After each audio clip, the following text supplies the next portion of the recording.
Enero ngayong taon nang mag-viral ang encounter ng isang Pinay faith communicator kay Pope Francis.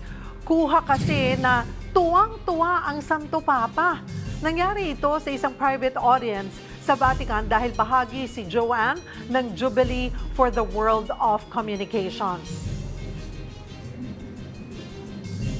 Kaugnay niyan, magkakasama natin ang napakaswerteng faith communicator na si Joanne April Chang. Magandang tanghali sa iyo, Joanne.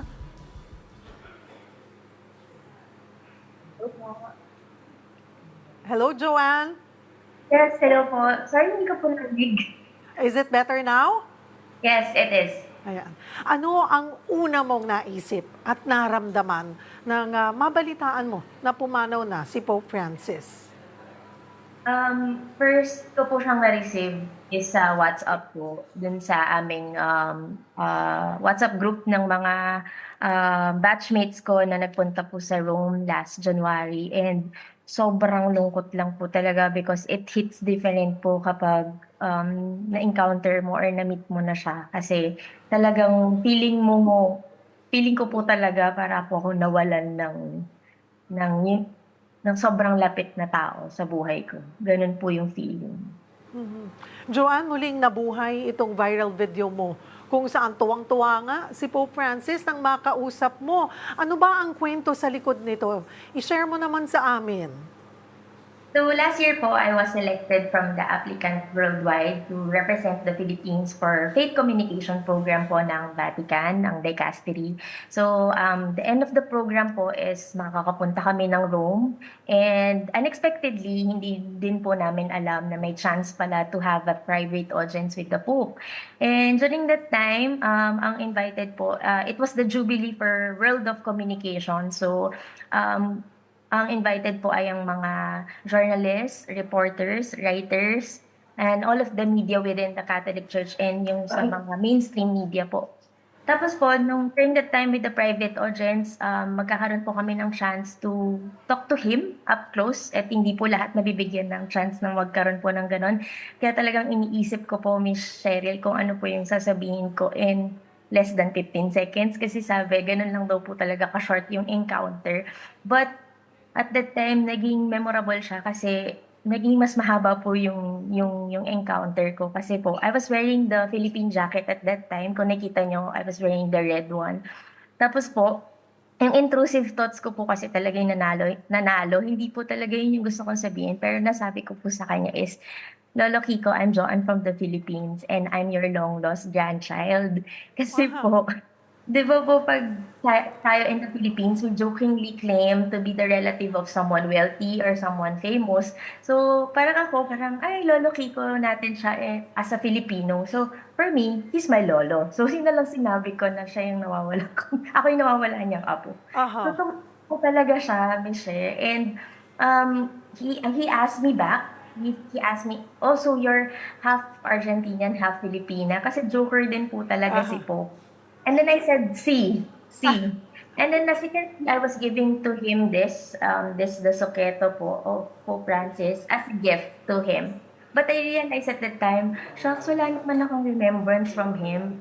So I asked him, can I take it back? And then tumawa na naman siya. Kasi, Oo.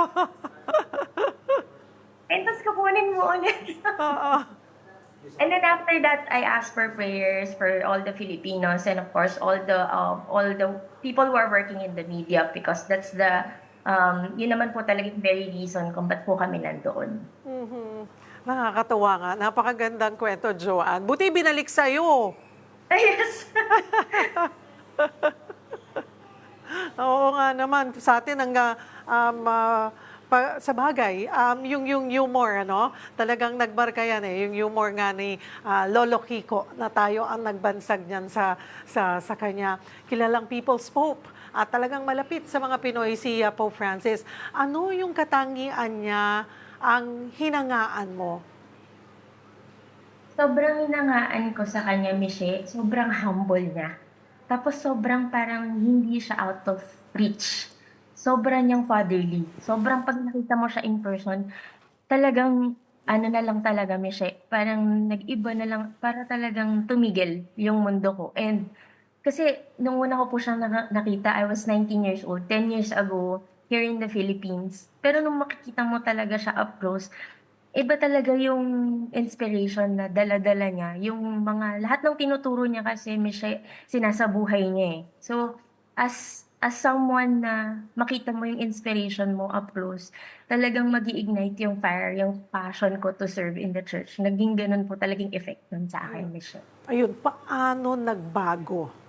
Yung after nung very close and personal encounter, hindi lang 15 seconds, nagkabiruan kayo, na yung ibibigay mo sa kanya, binawi mo, ibinalik naman, diba? I mean, kahit maigsi yun, ay nagmarka. Paano ka nabago ng experience na yon?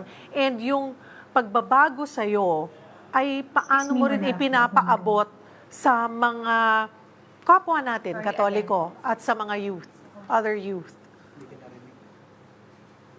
Sorry, last time. Sorry po. Ayun. Sabi ko nga, hindi biro yung naging encounter mo, no? Ano yung nagmarka, nagbago sa'yo, at patuloy mong isinasabuhay at ibinabahagi sa mga kapwa mo Katoliko, especially sa mga youth? Miss sabi niya kasi during the Jubilee for World of Communication, gamitin daw po natin yung komunikasyon para sa kabutihan. Dapat daw ito yung communication daw dapat nag-unite us sa atin, hindi daw dapat nagde-divide sa atin. And tayo daw dapat as communicators, as maging bearers of truth, hope and compassion, and yun ay sinasabuhay not only in the digital but also in the reality of life. So gagamitan natin yun kagaya ng sinabi ni Father Gaston kanina, we have to be channels of God's love to others. So gagawa tayo ng goodness to others kasi yun talaga yung gusto niyang isabuhay po natin kasi yun po yung aral na lagi niyang pinapaalala. So yun po yung nagiging reminder po sa akin na tuwing may taong may kailangan, may tao pong nangangailangan ng kung ano man, magbibigay tulong po, and at the same time magbibigay ng inspirasyon po, especially to the young kasi yun din po yung pinagdaanan ko noon, and I was also helped by someone.